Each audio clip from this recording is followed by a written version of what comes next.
আগামী নির্বাচনের আমাদের দেশ ও মাটি মানবতার কান্ডারি খন্দকার আব্দুল মুক্তাদির সাহেব সহ মঞ্চে সিলেটের মান্য গণ্য মুরব্বিয়ানে কেরাম সকলকে আন্তরিক মোবারকবাদ।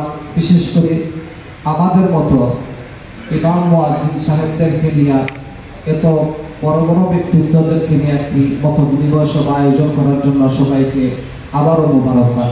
প্রত্যেকটা চাকরিজীবীর সেক্টরের মাঝে একটা নীতিমালা আছে, 6 মাস পরে অথবা 1 বছর পরে একটা বেতন স্কেলে বাড়ানো হয়, তার পার্সেন্টেজ হিসাবে বাড়ানো হয়।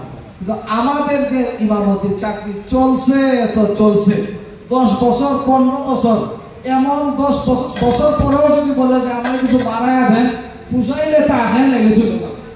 বিদায়ের বেলায় মহল্লার একটা রিক্সার ড্রাইভার ইমামকে বিদায় ফেলে দেয়, একটা রিক্সার ড্রাইভার পর্যন্ত ইমাম সাহেবকে বিদায় ফেলে দেয়। আমাদের মহল্লাবাসী সহ আমাদের সিলেটের কান্ডারি, আগামী দিনের কান্ডারি অবশ্যই এই ব্যাপারে একটু নজর দিবেন, আমাদেরকে একটু কাঠামির ভিতরে আনবেন, যাতে করে আমরাও আমাদের ফ্যামিলিকে নিয়ে একটু স্বাচ্ছন্দ্যে চলতে পারি। ইমাম সাহেবের কাজটা কি আমাদের এখানে?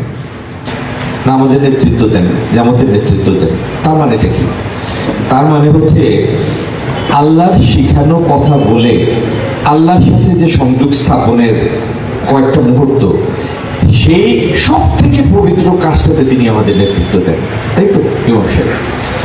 এখন আল্লাহর সাথে সংযোগ স্থাপনের মুহূর্তের নেতা হিসেবে যাকে আমরা বেছে নিলাম বা মেনে নিলাম, তাকে স্বাভাবিক জীবনযাপনের অধিকারটা আমরা দিচ্ছি না।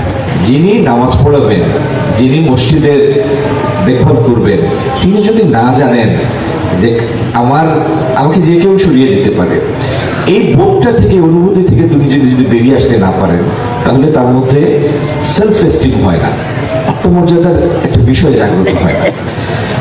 এটা আপনাদের জন্য না, আমাদের ধর্মের প্রয়োজনে, দেশের প্রয়োজনে আপনাদের এই সামাজিক মর্যাদা এবং নিয়োগ এবং অপসারণ বিধিটা পরিষ্কার করার প্রয়োজন। আমি আপনাদের এইটুকু বলছি, আল্লাহ যদি আমাদের তৌফিক দেন, আমরা যদি সরকারে যাই, আমার সচেতন প্রচেষ্টা থাকবে এই বিষয়ে একটা রাষ্ট্র স্বীকৃত একটা নীতিমালা করার, এবং পারিশ্রমিকটির জন্য 4 জন বা 5 জনের পরিবারের সদস্যের একটা পরিবারের জীবনযাপনের ন্যূনতম মানদণ্ড অনুযায়ী একটা পারিশ্রমিক হয়, অন্তত এটুকের জন্য আমি আমার আপ্রাণ চেষ্টা করব, এবং সেটা যেন রাষ্ট্রীয় স্বীকৃতির মাধ্যমে আসে সেটার জন্য চেষ্টা করব।